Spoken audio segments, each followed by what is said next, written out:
Hello, good afternoon, everybody.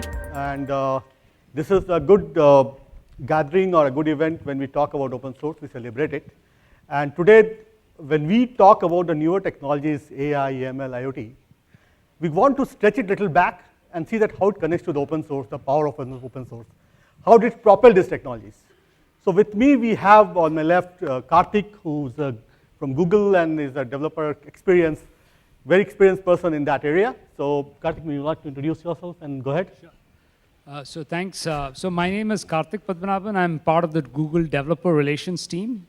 So one of our charter is basically to work with developers and startups in India, and also I also handle Middle East and North Africa, and making sure that they're able to adopt some of those Google-led open source initiatives like Android, TensorFlow, AMP, progressive web apps, Kubernetes, and things like that. So I've been enjoying that ride for the last 2 years with Google, interacting with developers and startups. I'm happy to be here and sharing my perspective as a part of this panel. Thanks so much. So from my right, we have Mr. Srinivasan, who has a very unique position that he had worked in industry. He works at an ecosystem development out of Trivandrum, where he collates or connects the dots, industry, academia, so on and so forth. Let's hear from him what is his perspective and small introduction from him. Yeah. Hi, good afternoon. Yeah, I think it's audible, right? Yes, I come from a different perspective. In the sense, I come from International Center for Free and Open Source Software, an initiative by a government.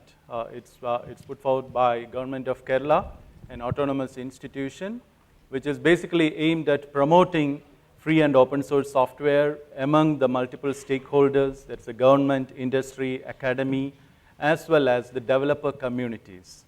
And for the last 2 years plus, I have been working on Open IoT, which is utilizing IoT solutions or IoT research and development using open source software and hardware.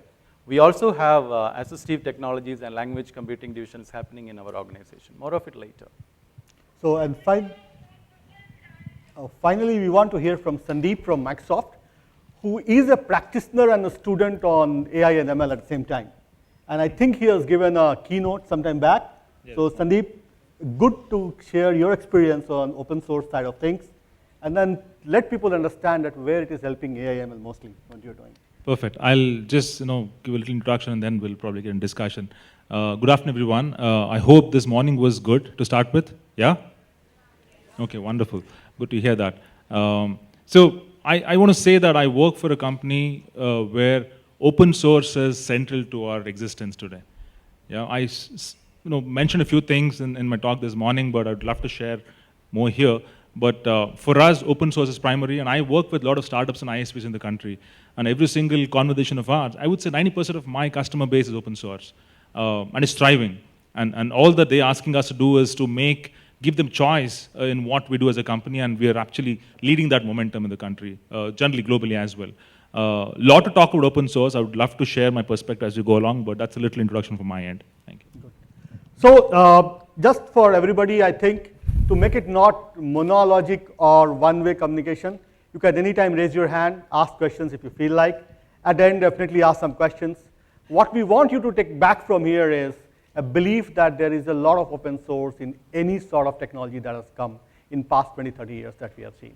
I can tell you with my confidence of last 20 years when I've been in the industry that I have not known any era when open source has not powered the industry movement, which provides jobs, which provided great products, so on and so forth.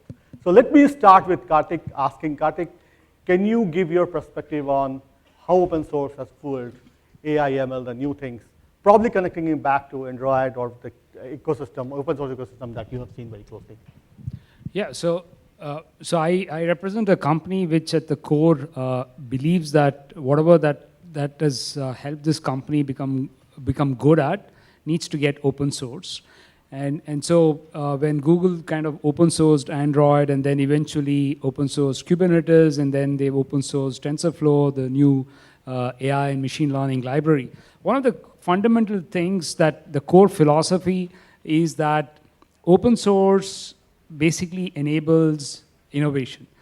So if you're not able to foster innovation, if you're not able to build an ecosystem by not making it open source, right? So that becomes the core tenet of how communities get built and how innovations keep happening, and then how the platform adoption happens, right? And so we've seen that with the advent of Linux in the country maybe 3 decades back, when the way it's slowly crept in, and then eventually it gained a lot of momentum. Similarly, we've seen that with the Android platform, and Google bought this startup which is creating this mobile operating system, Android, and we open sourced it. And then eventually we've seen a massive momentum that's really kicked up in some of these major countries where you have a lot of mobile users like India, Indonesia, Africa, where Android is thriving, and then you have a local ecosystem that's building a lot of apps and stuff like that. And similarly, I tend to see that on the cloud with Kubernetes being open source. We have adoptions and work happening from Microsoft, Amazon, Google. There's a huge momentum of companies who are adopting and trying to take it to a different level. Similarly, we see that in TensorFlow, like I was talking to you, and you also using it at work, and so essentially, net, what I'm trying to say is that anything that is great, anything that has a larger adoption has to get open source, because that's when it really kicks into a different level where innovation happens. That's an interesting perspective. So, Srinivasan sir, why don't you try to explain that how is the adoption of open source when you see in the newer technologies? Is it powering the way academia, government, and enthusiasts, they all are using open source when you sit at the center? They use it for perspectives of IoT, or you talked about open IoT, or AI ML, or taking leg back on the legacy systems as well. So do you see that transformation happening, and how will students and academia benefit from that? All right. As I mentioned earlier, I come from a slightly different perspective other than from the other panelists. I come from a state where we talk more of open source. As a state, we have been talking about open source for the last 20 years plus. In the sense that whenever Globe started open source, Kerala, I come from Kerala, Kerala also started talking about open source. So we could see penetration of open source as a consumer in most of the segments which we are talking about. We could see that our government and local government, as well as there in the central, now has got an open source policy in place, where you say that until and unless it is proved that there is no FOSS alternative, open source alternative, you are not expected to take proprietary solutions. That's a open source policy put by the government. In Kerala, if you take around, like you can see that most of our solutions are moved into open source. Transition is happening, and for the last 1 or 1.5 years, for the government employees, we have been running open source induction courses, in the sense that they were using some other solutions, now they are using Ubuntu or other types of Linux, and localization. See, we are talking about localization, so in that perspective also open source is happening. But I would like to take you to a different angle. When you talk about these IoT, blockchain, or artificial intelligence related applications, we can see that all these 3 technologies are talking about large numbers. The outcomes in terms of large numbers. In IoT, you are talking about billions of devices to be connected. Now, billions of devices to be connected means billions of software components, billions of hardware components, and these could be achieved. And in definite sense, it is not just going to be achieved in the industry alone. If you take UN has come out with sustainable development goals, which are 17 in numbers. If you go to that site, you can see that SDGs. And the ITU has come out with specifically that if you want to achieve this 17 SDGs, so open source is the only solution. And the industries are following suit, like Microsoft, everyone is having open source platforms coming in. So the question is, where do we stand as a country or as a community in this open source ecosystem? I would say that there are hidden warriors.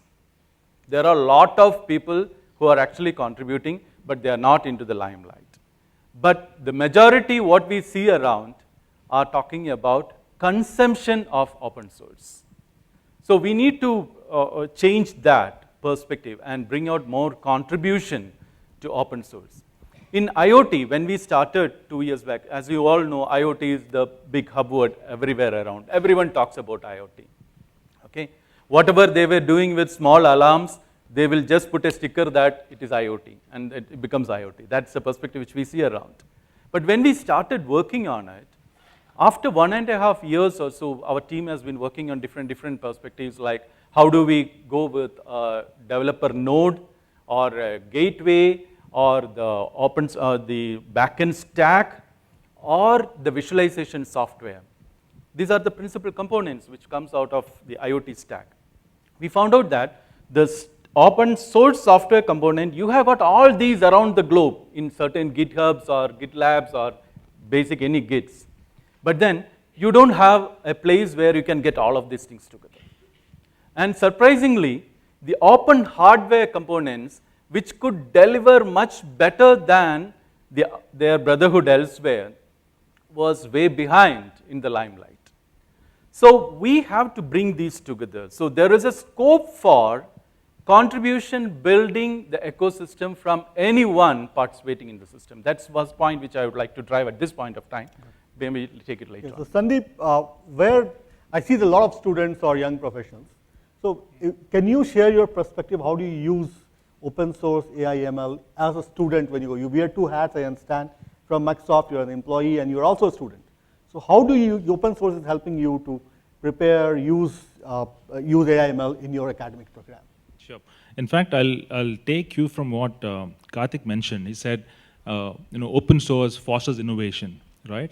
I think I want to go 3 examples here in terms of how industry has come together. See, end of the day, as developers at the ground, as foot soldiers, I would say, all of us, love open source and we're doing stuff, but it starts with some examples in the industry, right? If you look at first thing, .NET as a platform, we open sourced, and Google and Microsoft joined together in .NET Foundation.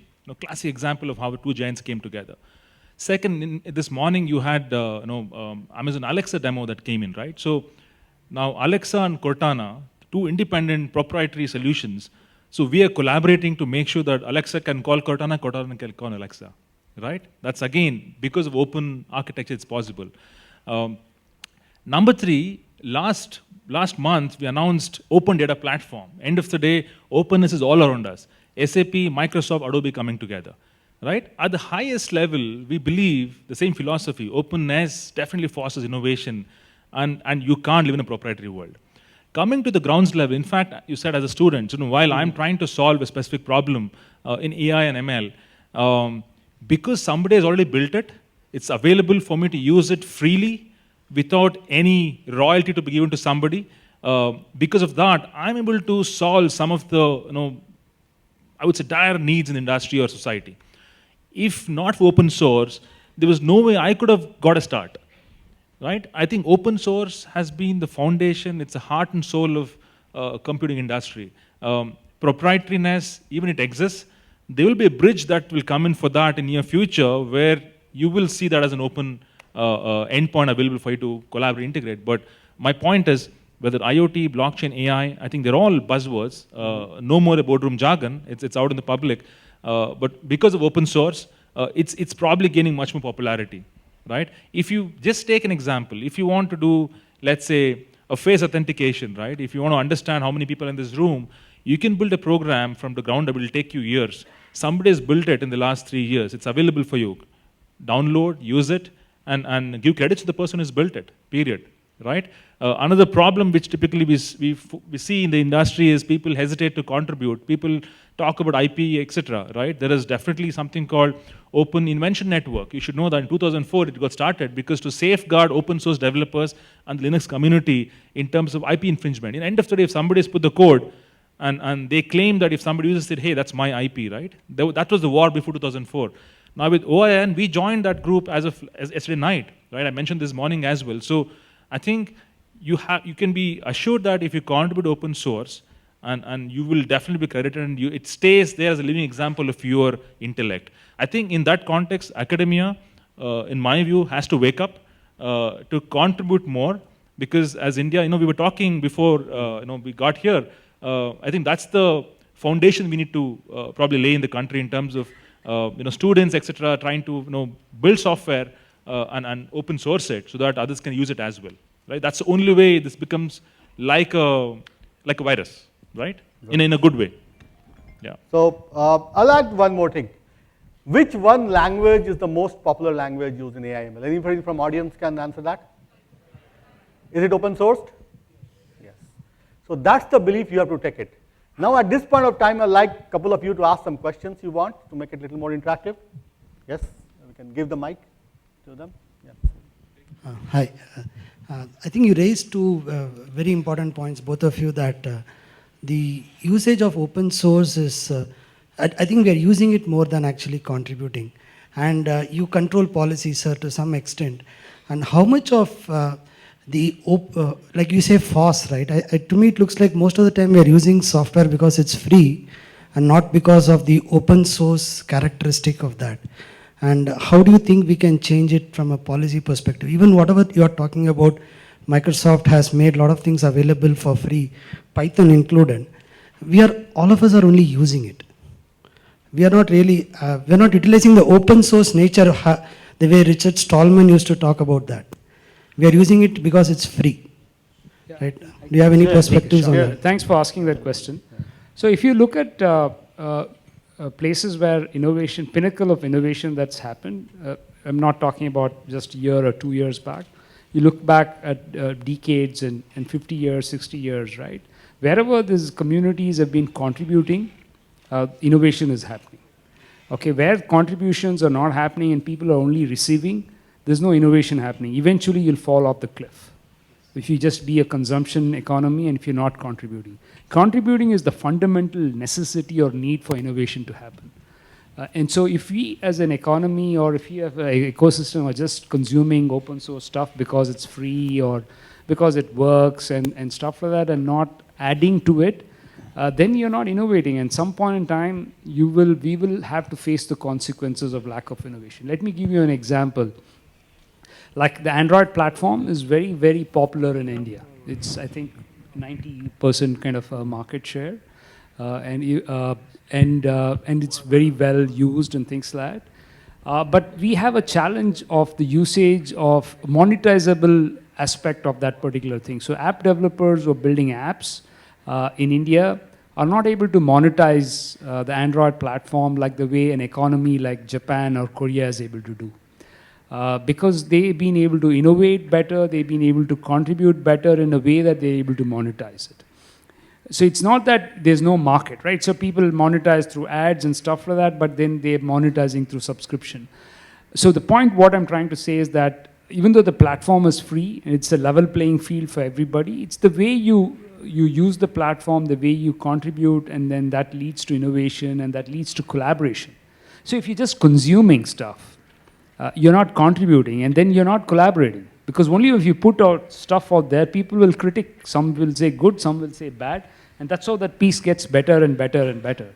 And so, and if it doesn't get better, we will go behind as a ecosystem or a community, and which is not good for all of us. So on my take, what I see is, I'll compare it with little bit of examples. One is that there are definite contributions from India, including myself. I started working, I was working in Linux for a long time, had my own code, still runs in 2632 and all. But the number was small. The worst was, my own company where I used to work was not aware that I was contributing code from divyanshu@gmail.com. The problem is we don't celebrate that contribution in open source too much. That's the mental barrier which I have seen. Once it came out that he has a contribution, we got hikes, we had. Today, for me, to hire somebody, one of the key things I look in resume, I think it's true for most of us, is how many commits you have. Very simple. Then I don't need to ask too many questions. I understand that you have done good work. There's a career for you. The third important thing is, obviously academia is the place where you experiment, right? You challenge thought at the age of 17, 18, right? That's where if you propel the ideas, talk to people to contribute, because they don't have a fear to get rejected. They can do it more. So that's my take on that. Probably you can share. Okay. I would like to put a question back to the audience on this respect. What is contribution?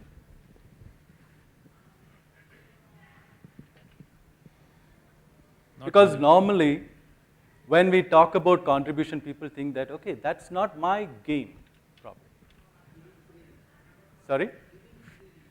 Not giving freely alone. Like, how many of you like have come across errors in your Android mobile? And have you ever thought about what to do with that? Yeah? That's good. Yeah, That's good. send a bug report. That's first step, yes. The first step is, that's a great one. The contribution starts there. Yeah. And you don't have to be all the polite about that bug report, like we do in the industry. Yeah. Right? Industry, you will say that, respected, sir, that's etc. No, no. You say that, okay, this didn't work. And please work upon it. And then, suddenly you will see that, in open source, this gets resolved by somebody sitting in another part of the globe, which is not there in proprietary solutions. So the term contribution itself needs a definition different from proprietary world in the open source world. If you find a bug, if you can report it, the contribution starts there. So that's the step forward, and there is a lot of possibilities. You go to any GitHub projects, any of the open source Forge projects, you will see that there is a demand for testing. Yeah. Documentation. Yes. Right? So every aspect, like, because if you talk about a product released by a company, you have all the ecosystem there. In the open source, this ecosystem has to be built by the community, and everyone can contribute. Everyone, from the user to testing to documentation, etc. There is a scope for contribution, and that's the mental psyche which we have to come out from our world. This is what I feel. Yeah, I'll just add, I think great points being made. We actually spoke about this topic while we were having tea upstairs. Now, how many of you are students here? Students? Good number. Wonderful. And developers, you code every single day. Brilliant. Now, typically, culturally, right, in this country, this is our observation. I may be wrong, but I'd love for you guys to add on to that. We safeguard everything that we build, right? We don't want to share it because, hey, if I share it, I lose credit, right? I think we should shed that first. Only way to innovate is to put out there something. People add to it, only gets better and better, right? In fact, this is, again, in most of the corporate world, again, for students who raise their hands, the only way that they're interviewing, right, these days is also asking you, hey, how many GitHub, how many contributions you made to the open source world? Show me your GitHub repo. That's a fact, by the way, right? Even as developers, when you apply for jobs in future, it's going to be, open source contribution will probably take center stage because that's the only way to innovate, right? You take something, make it better. It's like contribution. That's the cultural shift that needs to happen. To answer your question, yes, it's a cultural thing. And that should change. It'll take some time. Entrepreneurship is kind of sunk in really well in the country, but it'll take some time for that culture to change, but all good times ahead. Yeah. So bringing back a little bit of discussion to AI ML. So TensorFlow, how many of you use other TensorFlow, Caffe, MLTK? These all are open source. So when you start on AI ML and all, do you realize that these all are the frameworks which are open sourced and they are ready, they are accepting developers? Because these are new technologies, there is not much competition. There are not 20 years experienced developer in AI ML as of now because it's not in mainstream for that long. So there's an opportunity for each of us, irrespective of experience, to go and aid that. So how many of you have started looking into that aspect of that? That this framework is, I can see one hand, two hand. Oh, that's interesting. So this is what, next time what we were asking organizers to ask some of the developers and maintainers to come and share that how it is easy to contribute towards open source. So that you understand that a technology like AI ML gets powered from open source. Now, Karthik, if you want to share today perspective of like if a developer wants to use power of open source, what is the key thing for him from the developer's experience? Why he or she should use open source and learn AI, ML, and so on and so forth? Yeah, so our experience of TensorFlow in the last 2 years, right? So just a little bit of a background. So TensorFlow is the one which powers most of the Google searches which you guys do. So that's the technology which we've open sourced a couple of years back. The reason, the philosophy behind open source is that it's Google's philosophy for quite some time, is that only when you open source things, when you get contributions, it keeps getting better, and because of which we eventually get better. Because there's no, like Sandeep said, there's no point holding everything to yourself, because eventually you'll lose. It's a losing game, because you will not be able to innovate at the pace at which the world is innovating. So it is a collaborative way of innovation. And so once you hit a critical mass, when you think that, hey, it's up there, and then beyond a point, the pace at which we can innovate is not going to be there. That's when you put it out to the community. It's stable enough for the community to say that, hey, it works. It's not totally a piece of alpha, but it works, and then they can start contributing to that. And so now, and that's when this new category called AutoML has come in, right? So with AutoML is nothing but people using open source libraries to create training models to solve certain problems, be it in healthcare, be it in education, be it in image, whatever the use case could be, retail and stuff like that. In various industries, AutoML has started to come in where they're able to use this, be it TensorFlow, be it Caffe or PyTorch or whatever, to go ahead and train and go ahead and use that. So for us to do that, the fundamental philosophy, and even though the fact that India is probably number 2, number 3 on the TensorFlow usage on a global basis. After US, India is competing with China and to get into the number 2 space. But on the contrary, the interest levels are high, but it's only on the usage. Okay, so how many real use cases are there which we can say that using TensorFlow is solving real world problems in India, right here?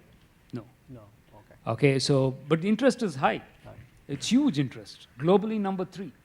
And so we had the TensorFlow roadshow because a lot of our Google engineers came down, but said, hey, India, there seems to be suddenly so much of usage, I want to understand what's happening.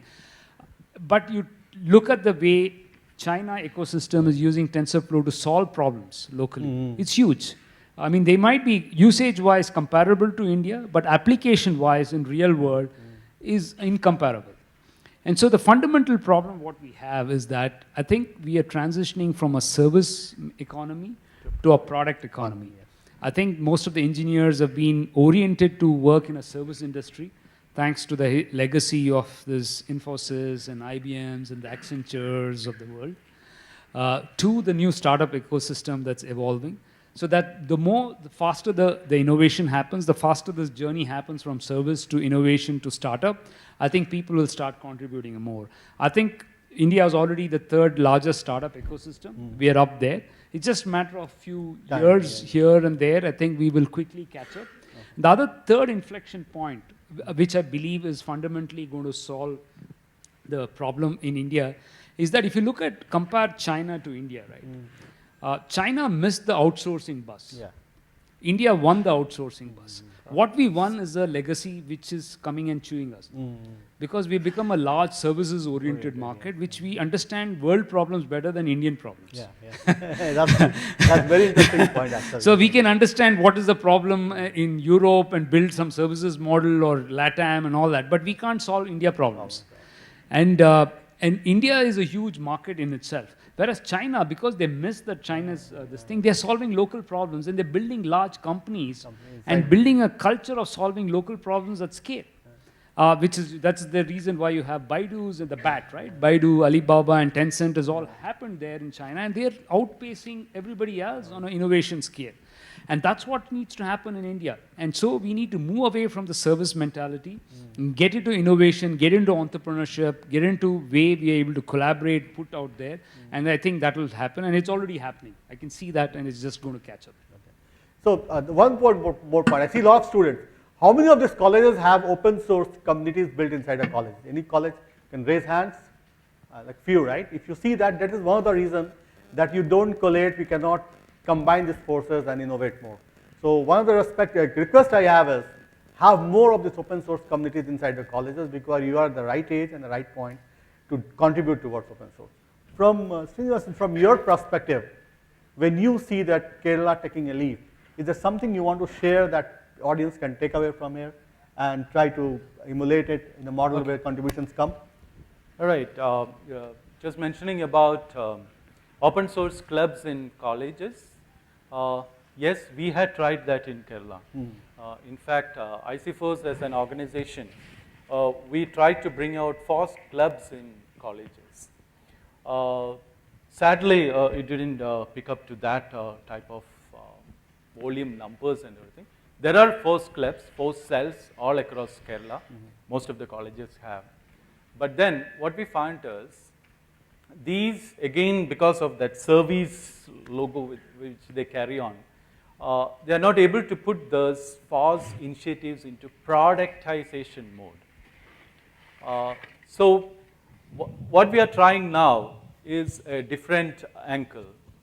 We are trying to put FOSS incubators within our organization where it is closely aligned with your business model.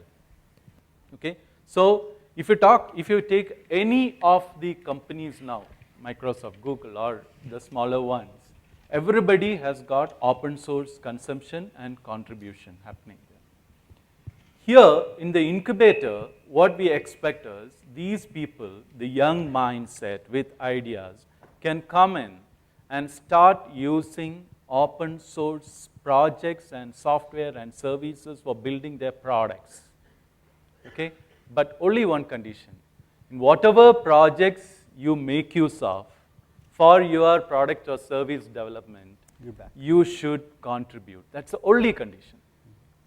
Contribute in the sense that, okay, major contribution, you know what is a major contribution, what is a minor contribution, but at least 2 minor contributions and 1 major contribution from that small startup. This is what we are going to try now. Anybody who is interested to take up these things, welcome to Kerala, welcome to ICFOSS. FOSS incubator is there. Second point which I would like to put here is, everybody is a typical open source contributor. Mentioned earlier, your consumption, you are using it, and there is a channel always open for contribution. Just we require a mentor to initiate that. And that's where I request my co-panelists to be mentors. What is the biggest success story out in open source which we see? It's from Google, Android, just talking about that. Just because Google could push efforts behind that. So we need to have the ecosystem built out of these major groups coming out with their little requirements, percolating down to the startup ecosystems where they come out with the productization mode using open source software. That's where we need to go around.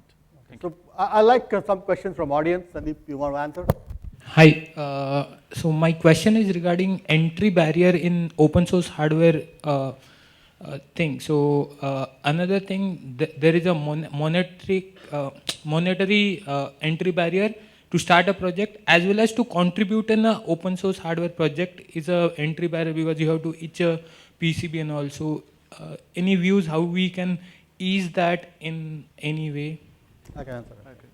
So coming from the hardware background, I can tell you, you don't need to eat the PCB. First thing is that.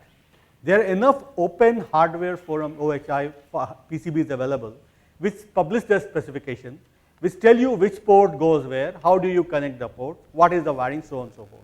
So if you start open hardware products, say like you want to make a rain monitoring system to avoid flood, right? Kerala had a lot of flood already. Chennai has a lot of flood. So you don't need to start from the PCB and all. There are PCBs vendors available who give it for you, all the specification, all yours to take is, because it will cost you money because it's a physical product, that's the you write software, you put hours, so you have to buy it, but specifications are available.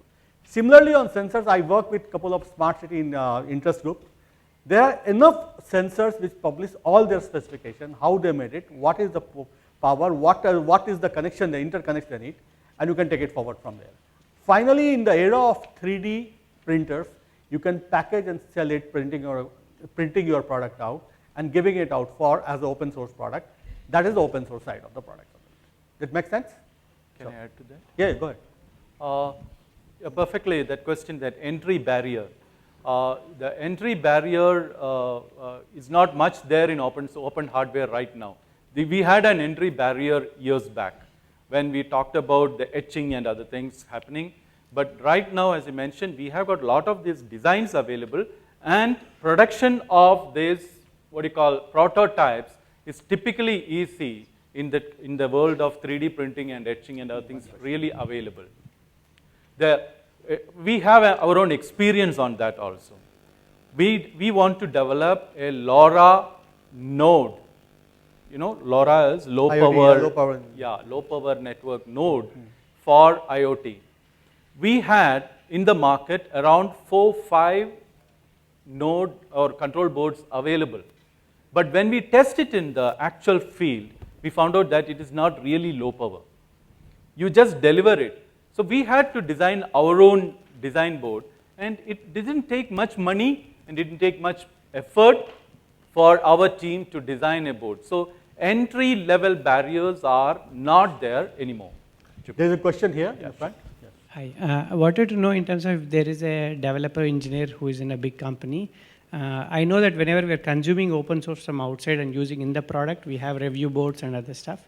If a developer out of his own personal passion, nothing to do with the project, if they want to contribute, is there anything that they need to take a permission? Because it's a hobby project in their personal time.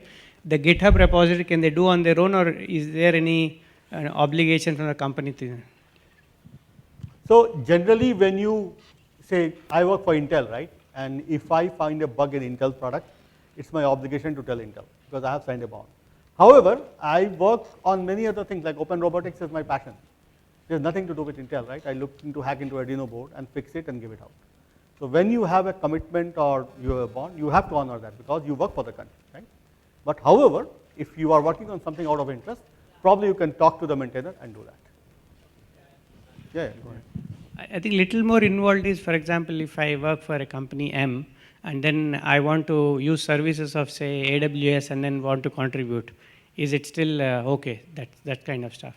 Yeah. See, there are terms and conditions there you should look at. For example, the OIN which I mentioned, right, Open Invention Network, it is actually instituted just to address this question of yours. But generally, if you look at all this, see, if anybody is put in the public domain, it is not, one is, if they're putting code, it's not a show-off code, it's to seek contributions. So it's there, the endpoint exists, just go ahead and do it. Don't, that's a myth that, hey, you know what will happen, etc. No, I think just shed all that myth. If it's there in the open world, it's meant for people to see it and contribute, right? If that was not the case, I would only announce saying I've done this, right? I would not have put the code out there. So check out OIN, it's a good source to look at, to understand how it all works. But otherwise, if you are interested, just jump in. I don't think you should hesitate. One more question here. Yeah, thank you very much for organizing this session, and it's really a lot of knowledge is coming from the panelist. But I would like to see a topic which is also covered here, is that what is the problem for enterprise to adopt open source? While we are talking about developers, we are talking about industry, it's a supplier and the consumer. In between there is somebody which is enterprises. And coming from a legacy enterprise, I realize that there are huge challenges in terms of adopting open source. One of the primary factors is that, possibly you will agree with me, open source is more of a pool-based. Knowledgeable person who knows the benefit, they will pool. Whereas enterprise is driven by a push by the marketers of big giants. In the open source field, it is absolutely lacking. So any solution which you would propose, or any action which is being taken on that area? Yeah, I can take an example of, let's talk about Hadoop. Yeah, Apache Hadoop is open source, and if you look at the commercial variant of that, let's say Cloudera and Hortonworks, right? So that's dominantly used because enterprises work on certain SLAs, right? You're responsible for your consumer base, customer base, etc. Probably a bridge that doesn't exist today is, can open source community be responsible for SLAs in responding to some of the anomalies that exist in the code base? I mean, it's all public code. Now, if I take it to production, something goes wrong, who will solve that for me, right? So that's why the commercial variants have kind of taken that owners to be, of course, they make money for sure, but end of the day, they're bound by SLAs. So that's one reason why enterprises are probably a stone throw distance away from openly embracing open source in production, right? But I mean, that's my assessment. But solution is, the community has to become vibrant. When that becomes vibrant, it's so much. For example, TensorFlow, right? He quoted about largest user base in the country. By the way, we have contributed to that usage because we go and openly talk about TensorFlow that we support. This morning I spoke about it. So we are also responsible, right? Now, the community is so vibrant. Every single problem that ever comes in TensorFlow, somebody has kind of solved it, right? It's available out there. Even enterprise space, if I'm stuck somewhere, I look it up in the community of TensorFlow, you will get it. That's one of the reasons why it's also very popular. It's a massive, vibrant community. If that can happen with every single software that's been ever built, which has been used in the public domain and enterprise space, I think that's probably the answer. But it has to, come up. So it's a culture which the organization establishes, right? If you look at hardcore tech companies like be it Facebook or Microsoft or Google or Intel or whoever, right? As an engineer, your career won't progress if you're not contributing outside. So the manager discussion with you is that what is your contribution? Not for the project. That is, I'm paying your salary.